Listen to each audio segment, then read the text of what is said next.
ঢাকার বিমানবন্দরে ভূমিকম্পের প্রভাবে এক অংশের কংক্রিট খসে পড়েছে।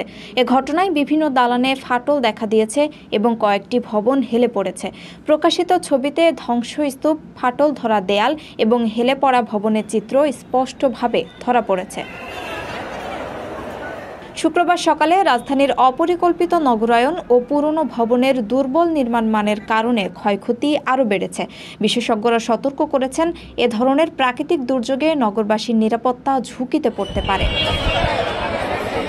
রাজধানী উন্নয়ন কর্তৃপক্ষ জানিয়েছে, দেশে কতটা ভবন পাকাপোক্তভাবে নির্মিত তা নির্ধারণ করা প্রায় অসম্ভব। তারা আরও উল্লেখ করেছেন, নগরীর বর্তমান অব্যবস্থাপনা এমন প্রাকৃতিক দুর্যোগে বিপদের মাত্রা বাড়াতে পারে। আপনার স্বপ্নগুলো আকাশ ছুবে প্রবাসীর হেলিকপ্টারের মাধ্যমে। বিয়ে, জন্মদিন অথবা যে কোনো বিশেষ প্রয়োজনে হেলিকপ্টার ভাড়া করতে যোগাযোগ করুন স্ক্রিনে দেয়া নাম্বারে। প্রবাসীর হেলিকপ্টার, নিরাপদ ও সাশ্রয়ী বাহনের বিশ্বস্ত নাম।